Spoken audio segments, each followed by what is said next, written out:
They said the age of major conflict in the Americas was over.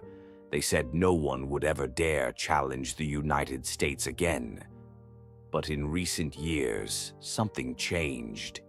In a nation rich with oil, led by a government accused of crushing democracy and silencing its own people, tension has begun to rise. And today, for the first time in decades, many are asking a question that once seemed unthinkable. Could the United States actually go to war with Venezuela? This is not just a question about two countries.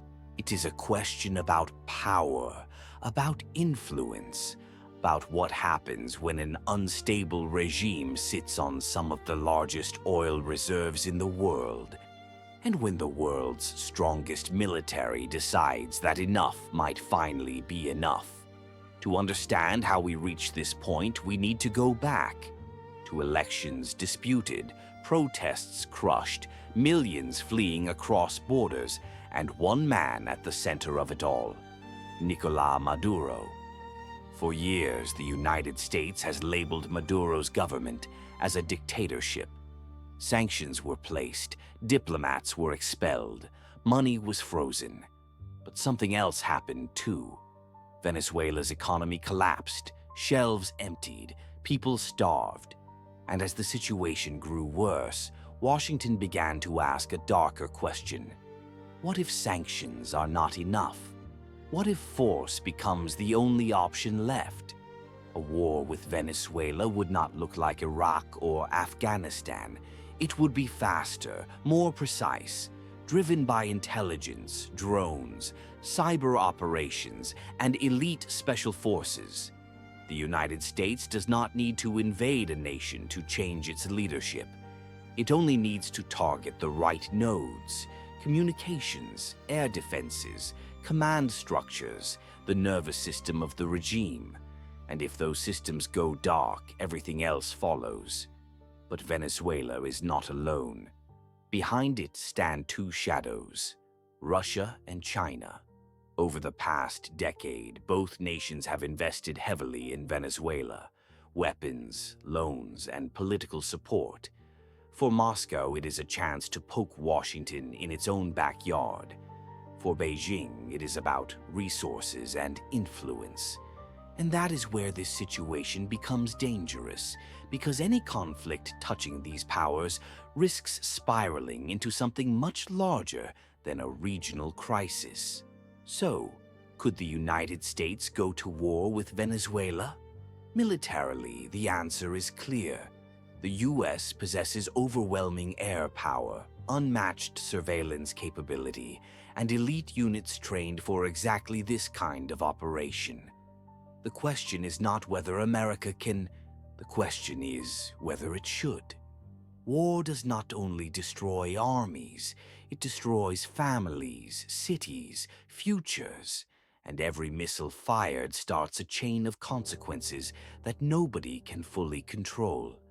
There is another possibility. Instead of tanks and jets, the real battle might be fought in the shadows: cyber attacks, sabotage, covert operations, defections, information warfare. Leaders vanish, systems fail. A regime collapses without a single formal declaration of war. That may already be happening. And if it is, we may only learn the truth years from now, when classified files are opened and history finally speaks. For now, the world watches. Venezuela stands on a knife's edge. The United States stands at a crossroads.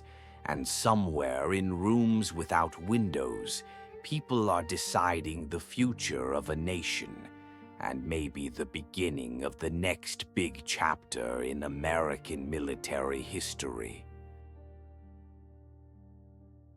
But the real shock came when both sides realized that modern conflict is no longer only about tanks and missiles. It is about information, economics, cyber power, and the ability to move the world without firing a single shot. As sanctions tightened, currencies trembled, and oil routes suddenly became bargaining chips, the question was no longer who had the biggest army, but who controlled the global stage. Washington watched carefully. Caracas watched nervously, and every decision echoed far beyond borders. Behind closed doors, advisors spoke in low voices about scenarios, possibilities, what-ifs, not as predictions, but as warnings. Intelligence agencies weren't just tracking troops, they were tracking data, social networks, financial flows, and political pressure points. Warfare had changed. In the 21st century, power is measured not only by weapons, but by information, alliances, technology, and the speed at which a nation can adapt. Meanwhile, ordinary people felt the pressure long before any politician did. Prices rose, protests appeared. News broadcasts sounded heavier each night. In some places, flags were raised with pride. In others, with fear. And somewhere in all of this tension, one truth became impossible to ignore. Any modern conflict would not only be fought on battlefields, but in economies, in screens, and in the minds of millions. For the United States, this moment was more than strategy. It was a test of identity, a test of innovation, diplomacy, restraint, and strength. The same nation that once built the fastest aircraft on Earth now leads in satellites, stealth technology, cyber defense, and intelligence networks that circle the planet. Friends watch, rivals watch, the world listens, and as analysts around the globe ask what could happen next, one thing is certain: history is still being written right now. Decisions made today will be studied tomorrow, just as we studied the great conflicts of the past. The question is not only who would win a war, but whether leaders are wise enough to prevent one. If you enjoyed this video and want more stories about military history, modern geopolitics, Cold War secrets, and possible future conflicts, make sure to leave a like, subscribe to the channel, and turn on notifications so you don't miss the next episode. Your support helps us keep bringing these powerful stories to life. Yet the most important part of this entire story is not about leaders, weapons, or strategies. It is about uncertainty. Modern history shows that the most powerful moments rarely happen on battlefields. They happen in negotiations, unexpected elections, financial collapses, sudden alliances, and quiet conversations that never reach the news. The world does not change only when a missile is launched. It changes when decisions are made in silence. In Washington, Moscow, Beijing, and Caracas, rooms with no cameras decide the future of millions. Maps are spread across tables. Advisors point to coastlines, oil fields, shipping routes, and digital infrastructures.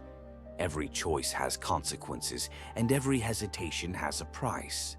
In a connected world, a single speech, a single sanction, or a single military movement can echo across continents in seconds.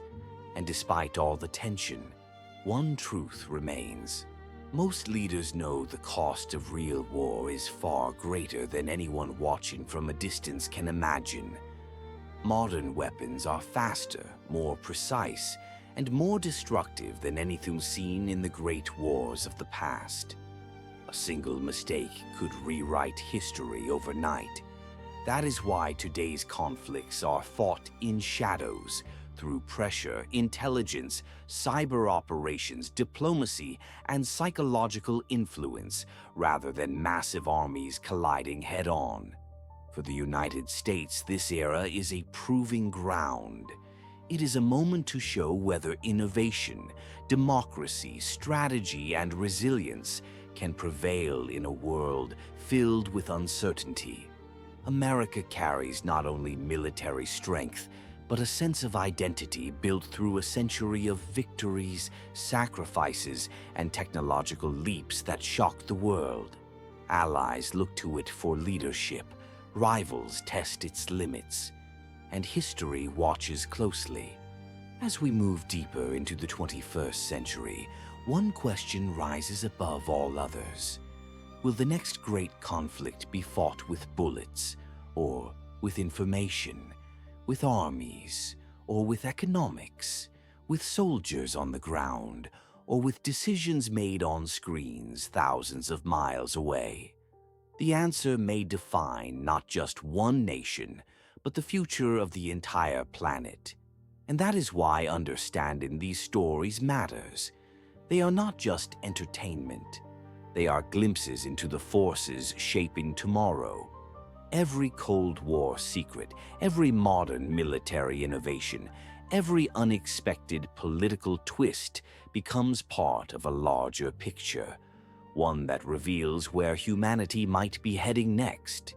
If this video made you think, if it opened your curiosity about military history, modern geopolitics, and the hidden strategies that move nations, then support the channel. Leave a like, subscribe, and share this video with someone who loves this kind of content. Your engagement helps this community grow and allows us to keep telling the stories that history almost forgot, and the ones that are being written right now.